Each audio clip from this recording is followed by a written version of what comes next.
Bienvenidos el día de hoy. Estamos juntos otra vez, gracias a Dios. Y vamos a estar viendo hoy una pausa respecto al libro de Hechos. Y vamos a estar en el Evangelio de Juan. Sí, el mensaje, si a lo mejor ustedes ya vieron la invitación, algo se llama permanecer en Jesús. Entonces vamos a estar en Juan capítulo 15. Vamos a ver ahí del versículo 1 al 13. Juan 15, versículos 1 al 13. Entonces, Mateo, Marcos, Lucas y Juan.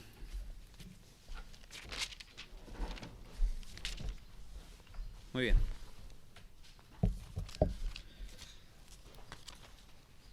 ¿Por qué la pausa?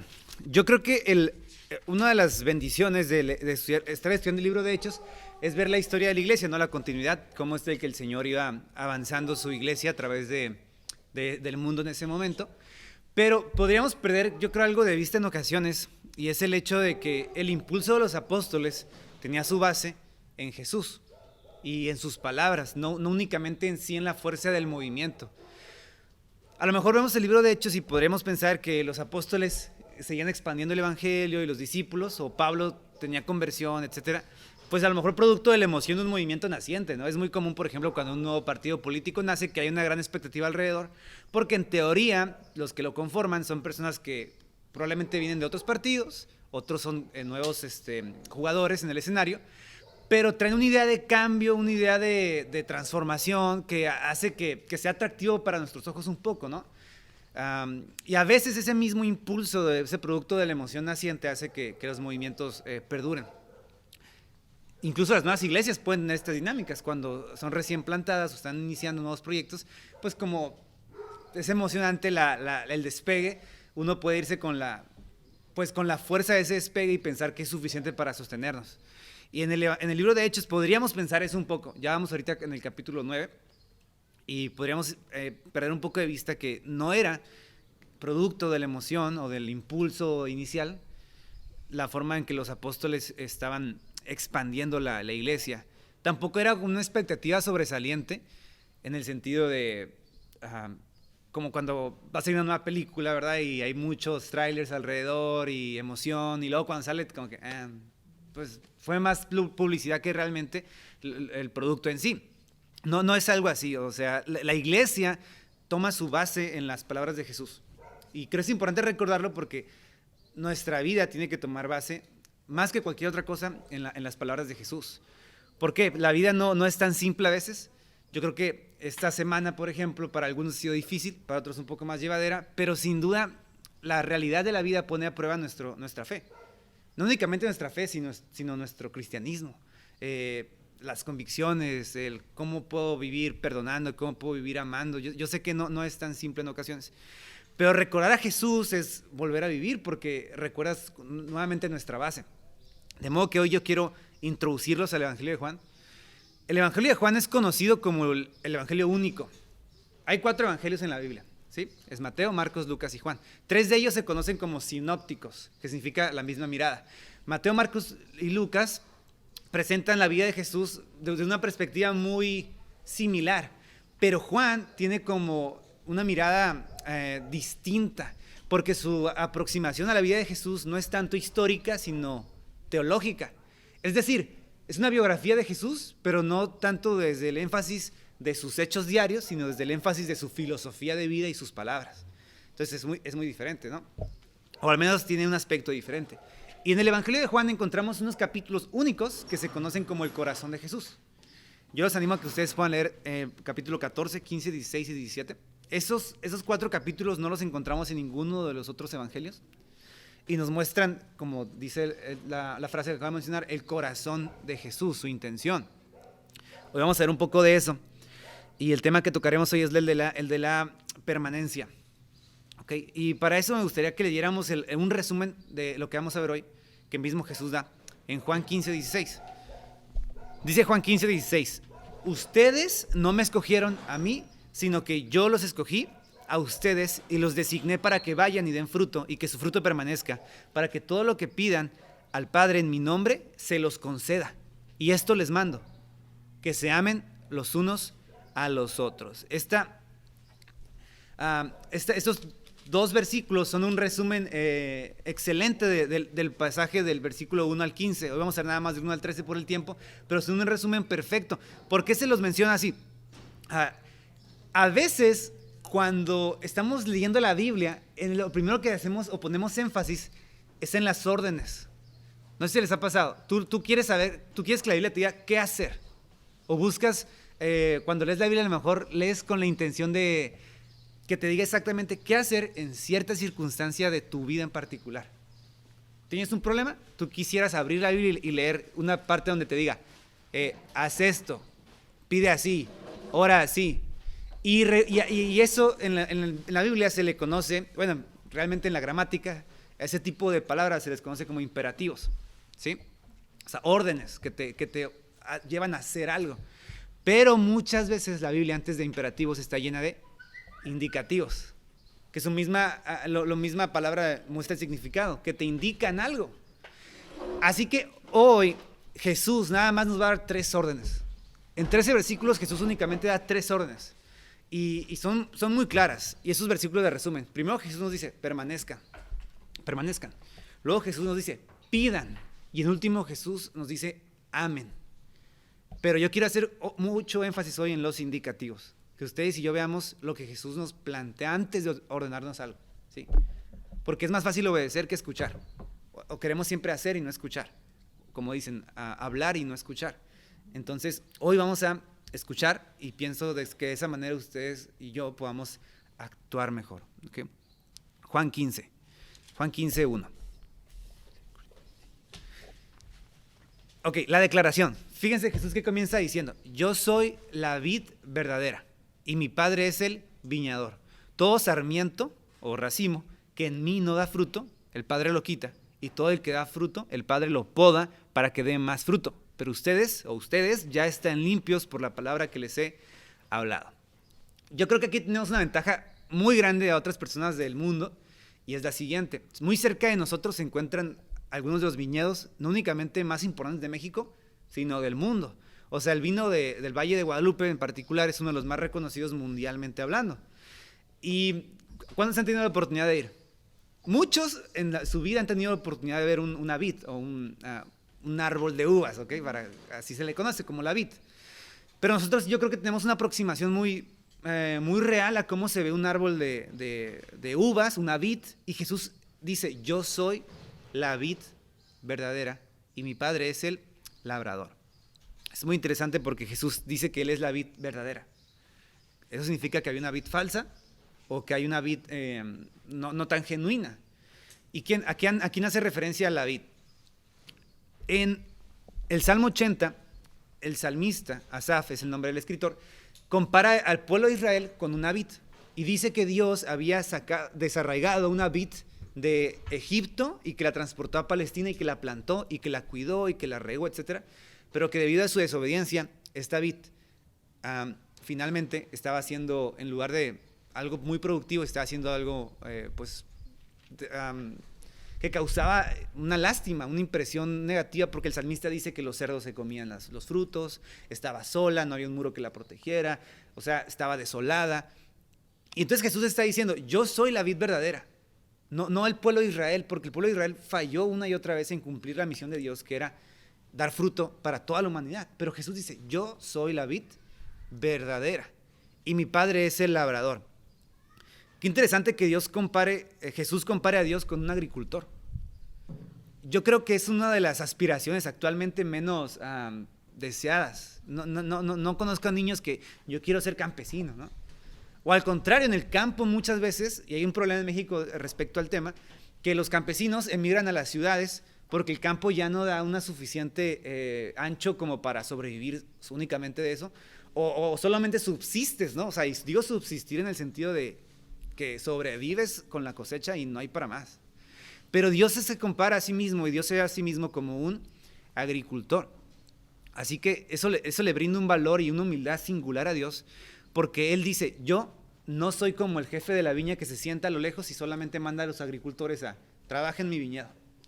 Yo mismo, o sea, Dios mismo se ve como involucrándose en tratar con la viña, con los pámpanos, con el racimo de uvas, o sea, con nosotros mismos.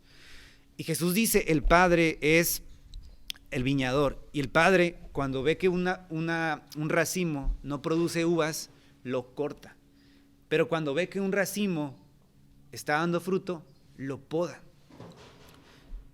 Si ustedes plantan una viña y la dejan a su suerte, no les va a producir tantas uvas como les produciría si ustedes se enfocaran en tratarla. De hecho, tiene hasta una especialidad, el trato de la vid, son los vinicultores. Ellos son especializados en cómo tratar una viña. Y una de las partes más importantes para que una vid subsista y dé mucho fruto es la poda. Es no permitir que crezca como guste, sino limitarla, contenerla, las ramas más secas quitarlas y las más productivas cuidarlas. Y Dios dice, yo eso hago con ustedes. ¿Cómo lo hace? Jesús dijo, ustedes ya están limpios a través de la palabra que les he dado. Es decir, Jesús nos purifica a través de su palabra. O sea, la intención de Jesús a través de la palabra, cuando en ocasiones es difícil, cuando te dice, perdona a tu enemigo, no es el propósito de cortarnos para limitarnos, sino el propósito de hacernos crecer. Más aún, yo sin duda creo, y por el testimonio bíblico estoy seguro, que Dios incluso nos puede meter en circunstancias muy difíciles en nuestra vida para podarnos y hacernos más productivos, ¿sí? Si todo saliera como nosotros quisiéramos, no fuéramos tan productivos como realmente somos. Y es curioso porque en las épocas de la vida o de nuestra humanidad, donde más el dolor ha reinado, es donde más ha sobresalido el amor, la dignidad humana. Un ejemplo claro, el holocausto nazi fue una barbarie, pero sin duda eso mostró por un lado el horror de la humanidad, pero por otro la fortaleza. O sea, no sé si han tenido ocasión de leer algún libro sobre alguien que ha estado preso en un campo de concentración y es impresionante cómo el valor humano resurge en medio de las cenizas. Justamente porque Dios tiene el propósito de que a través de las circunstancias de nuestra vida nosotros seamos perfeccionados. Hasta aquí no ha habido ninguna orden, si se dan cuenta. Solamente Dios nos ha dicho, Jesús nos ha dicho, yo soy la vid verdadera, ustedes son los pámpanos, pero mi Padre es el agricultor. Y si permanecen cerca de mí, ustedes van a dar fruto. Y aquí viene la primera orden, versículo 4. Jesús dice, permanezcan en mí y yo en ustedes. Como el sarmiento no puede dar fruto por sí mismo si no permanece en la vid, así tampoco ustedes si no permanecen en mí y yo en él, si no permanecen en mí, así tampoco ustedes si no permanecen en mí. Versículo 5, yo soy la vid, ustedes los sarmientos, el que permanece en mí y yo en él, ese da mucho fruto, porque separados de mí nada pueden hacer.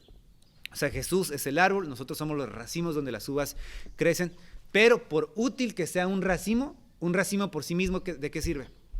De nada. O sea, usted y yo podemos tener un hermoso racimo en el árbol, pero si lo cortamos, ese racimo se va a secar. Son los racimos los que ocupan del árbol, no el árbol de los racimos. O sea, el árbol lo podas y ¿qué va a pasar? Crece de nuevo. Y eso es importante entenderlo porque Jesús nos está diciendo, tú eres dependiente de mí. ¿Te das cuenta? Tú eres dependiente de mí. Yo sé que a veces ser un racimo con muchas uvas puede ser atractivo y decir, yo no dependo de nadie, ¿no? Yo tengo mucho fruto. O sea, los demás pueden ver en mí mucho éxito. Y eso puede ser atractivo para nosotros. Pero es inútil. Porque Jesús, antes que querernos como seres exitosos, nos quiere como personas dependientes a Él. Y ese es el énfasis aquí. Ustedes sin mí no pueden hacer nada. Pero cuando ustedes están en mí, y solo entonces, ustedes van a llevar mucho fruto. O sea, Jesús dice, yo soy la vid, no tú, no yo. O sea, nosotros no somos la estrella de este juego. Y eso es algo genial. Les voy a explicar por qué. Ser una estrella en un equipo deportivo, por ejemplo, tiene beneficios, pero también muchas y muchas cargas y responsabilidades. Cuando eres bueno, todos te aman, pero cuando te equivocas, todos se van contra ti. Y esa es una carga que yo creo nadie en su sano juicio quiere llevar. Y como cristianos, depender de nuestra relación con Dios por nuestro éxito, híjole, tenemos muchas deficiencias. Entonces Jesús aquí nos está diciendo, la primera orden de Jesús es permanezcan en mí, porque esto no depende de ustedes para que ustedes subsistan. Y hasta aquí yo sé que podríamos decir, híjole, pues está bien difícil, ¿no? Permanecer en Jesús es complicado. Yo creo que ninguno de nosotros escucha esto y dice, yo puedo solito. Y aquí cae la segunda orden de Jesús, que viene en el versículo número 6, en adelante. Versículo 6 dice, si alguien no permanece en mí, es echado fuera como un sarmiento y se seca, y lo recogen y lo echan al fuego y se quema. Entonces fíjense, por un lado Jesús nos está diciendo, el que permanece en mí tiene mucho fruto, pero el que no permanece en mí está en un grave peligro. Jesús nos advierte aquí de consecuencias. Primero nos dice que lo primero que pasará en alguien que se aleja de Jesús es que hay lejanía. ¿Okay? Y son consecuencias que yo creo debemos poner atención aquí, lejanía. Luego después, ¿qué va a pasar de la lejanía? Va a venir una sequía. Y por último va a venir la destrucción o la condenación. Para mí, al leer esto, me retaba mucho porque hay etapas en nuestra vida donde nos sentimos lejanos. Hay peores etapas donde nos sentimos secos. Y hay otras en las que sentimos que estamos perdidos. Y la advertencia aquí es evidente. Entre más lejos estamos de Jesús, en peor condición estamos y peor nos vamos a sentir. Así que esta advertencia no trata de perturbarnos, como darnos terror de que cuida tu salvación, o sea, camina con cuidado cada paso que des porque estás al riesgo del desastre. No. O sea, esta es una advertencia clara que lo que quiere es provocar en nosotros el poner atención a qué tan cerca o no estoy de Jesús, qué tan cerca o no estoy dependiendo de Él. Si tú te sientes lejano, es el momento de acercarte. Si te sientes seco, es el momento de acercarte otra vez. O si sientes que estás perdido, es el momento de volver otra vez a la fuente de tu vida, que es Jesús. O sea, no pensemos que porque estamos en la vid o porque ya estoy en Jesús, puedo simplemente vivir como quiera. No, Jesús no desea eso. Él quiere que realmente dependamos de Él. Y la tarea es difícil, lo sé. Pero por eso Jesús nos dice en el versículo 7 lo siguiente: permanezcan en mí, y si mis palabras permanecen en ustedes, pidan lo que quieran y les será hecho. Porque en eso es glorificado mi Padre, que ustedes den mucho fruto y así prueben que son mis discípulos. Lejos de que Jesús desee nuestro fracaso, Él desea más que nadie nuestro éxito. Otra vez, lejos de que Jesús desee nuestro fracaso o de que Dios desee nuestra frustración, Él desea nuestro éxito. Pero la manera en que nosotros somos exitosos a los ojos de Dios y felices es dependiendo de Él a través de permanecer en sus palabras y pedirle. O sea, escuchen lo que dice Jesús: pidan lo que quieran y les será hecho. O sea, la segunda orden que Jesús nos da aquí es pidan. Pidan, ¿qué cosa? Lo que quieran y les será hecho. O sea, no hay ninguna condición. Jesús dice, pidan lo que quieran y les será hecho. Ahora, por supuesto, ¿qué vamos a pedir?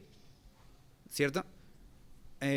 Imagínense orando de la siguiente manera: Señor, hazme riquísimo, como jamás ha existido alguien rico aquí en la tierra, y que jamás me falte nada en lo absoluto. O imagínense ustedes hincados en su cuarto diciendo: Señor, quiero tener tanto placer como sea posible, sin el mínimo de compromiso o responsabilidad. Yo sé que es una percepción exagerada de cómo podríamos pedir, pero Santiago nos advertía: ustedes a veces no reciben lo que piden por un motivo, porque piden de manera incorrecta. Piden para satisfacer sus propios deseos. Así que el hecho de que Jesús diga, pidan lo que quieran, está condicionado a pedir lo que querramos conforme a lo que Él nos manda, de la manera en que debemos vivir. ¿Sí? O sea, la responsabilidad de pedir está limitada a su palabra, y eso es grandioso, porque tú puedes ir a cualquier texto de la Biblia y en base a ese texto pedirle a Dios lo que Él te está diciendo ahí.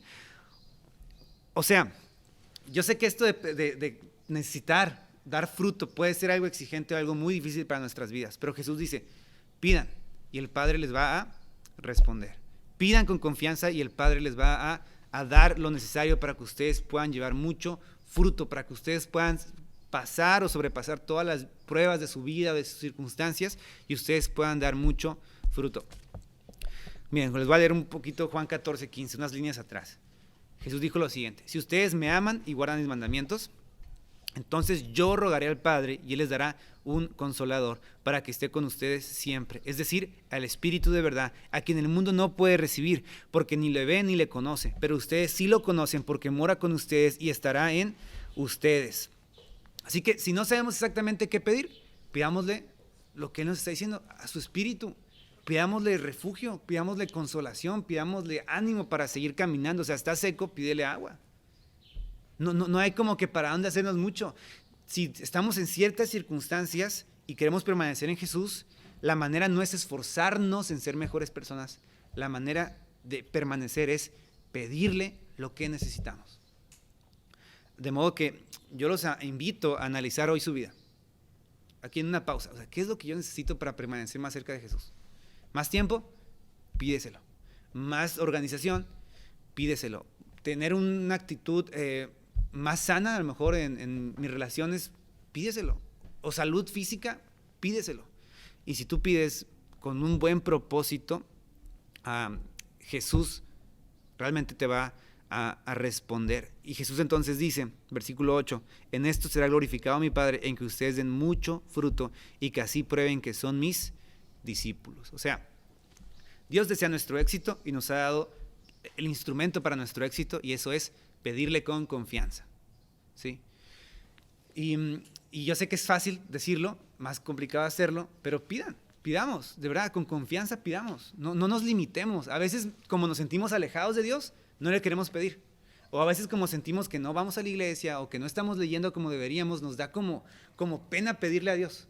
Sentimos que debemos como castigarnos un poco o sufrir un poco nuestras circunstancias para entonces poderle pedir a Dios. No y no.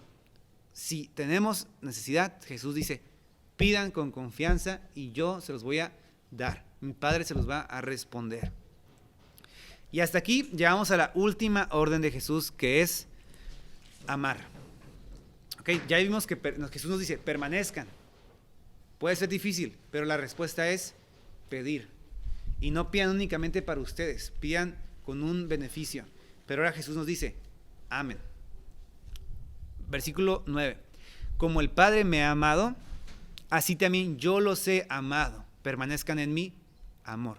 Si guardan mis mandamientos, permanecerán en mi amor. Así como yo he guardado los mandamientos de mi Padre y permanezco en su amor. Estas cosas les he hablado para que mi gozo, mi alegría esté en ustedes y entonces su gozo o su alegría sea perfecta. Así que este tema ahora toma una profundidad, porque pedirle a Dios no es únicamente en raíz, como hemos visto aquí, de nuestro beneficio. Pedirle a Dios tiene que ser con el propósito de beneficiar a otros. O sea, nuestra dependencia a Dios tiene origen no en un trato como si Dios fuera el proveedor de nuestra tiendita y que nos conviene estar bien con Él para que nos dé precios más baratos. O sea, Jesús, la manera en que se relaciona con nosotros es a través de el amor. Fíjense lo que dice.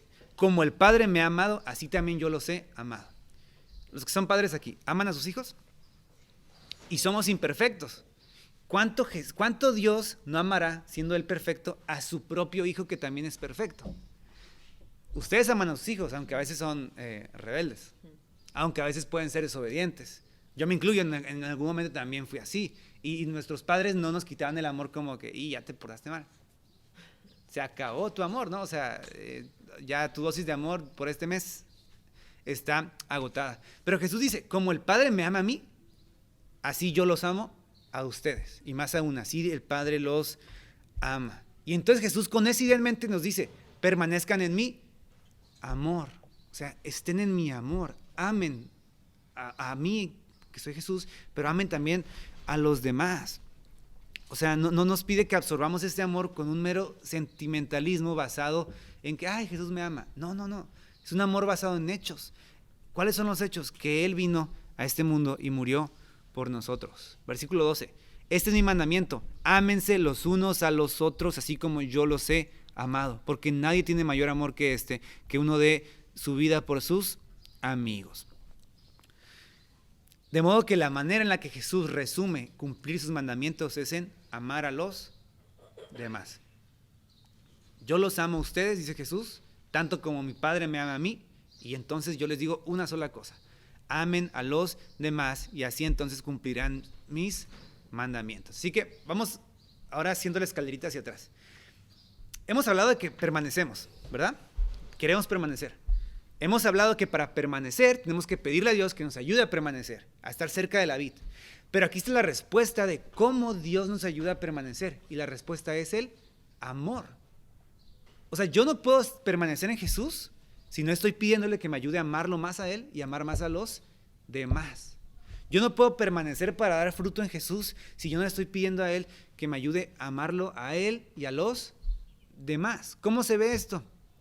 Pues la manera más básica de amar es amar a las personas más cercanas a nosotros. Eso es a nuestra familia. No me refiero únicamente a familia, a todos en general. Primero a los que tenemos en nuestra casa, ¿sí? Personas a las que vemos diario, con las que compartimos a diario. Es ahí donde Jesús nos dice, amen. Y si ustedes aman, si ustedes le piden a Dios sabiduría para poder amar a los que tienen cerca de casa, entonces podrán dar fruto. Y amar implica velar por el interés del otro, pero también velar por la injusticia que el otro está padeciendo. Si alguien de mi casa, de mi familia, está sufriendo una injusticia, Dios me pide que yo lo ame y le brinde justicia, que yo le brinde protección, que yo le brinde amor, cariño. Yo sé que puede ser incómodo amar en ocasiones, no es tan fácil, pero el ejemplo es Jesús. Él murió en una cruz por nosotros. Puede ser incómodo, pero no creo que se compare con la incomodidad de colgar desnudo de un pedazo de madera. Otra fuente a la que amamos a nuestra iglesia, unos a otros. Procuramos nuestro beneficio unos a otros y así estamos creciendo y así estamos dando fruto. Y en conclusión, algo que no hemos dicho hasta hoy, hasta este momento, ¿qué es el fruto? Hemos hablado mucho, ¿verdad?, sobre estar dando fruto, pero ¿qué es el fruto?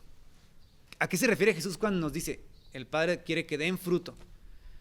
Sería fácil ser una vid, ¿verdad? Porque das uvas y pues aquí están las uvas y ese es el fruto. Pero como cristianos, ¿qué es el fruto? Podríamos pensar que el fruto es todas las cosas que hacemos por Dios. Ir a la iglesia, leer, ofrendar, predicar, compartir, cantar. Y a lo mejor decimos, eso es el fruto. Eso es lo que Dios desea que yo haga. Cuando Jesús dice que quiere que dé fruto, Jesús quiere que yo haga cosas. Pues nada más equivocado del propósito. Hasta ahorita, si se dan cuenta, Jesús no nos ha dicho nada en absoluto relacionado a dar fruto con hacer algo o hacer cosas. Lo único que nos ha dicho es, permanezcan pidiendo. ¿Y cómo? Amando. Entonces el fruto de Dios en nuestra vida se refleja sobre todo de una manera y es amando. Gálatas 5:22, el fruto del Espíritu es amor, gozo, paz, paciencia, benignidad, bondad, fe, mansedumbre, templanza. ¿Cuáles de estas cosas tienen que ver con acciones? Con haz esto y el otro. La mayoría son razones de carácter. Ama. Pues no que te ames solo a ti mismo, que ames también a los demás. Ten alegría, no solo para tus buenas obras o tu buen éxito. Ten alegría para con el otro. Ten paz, no una paz mental, paz para con el otro. Paciencia, benignidad, bondad. Todo esto no se puede reflejar únicamente en mi vida personal encerrada en mi cuarto. Todo esto se refleja en los demás. Así que aquí podemos dar otra vez el resumen. ¿Cómo es que la iglesia de hecho seguía avanzando? Porque daban fruto amando a los demás.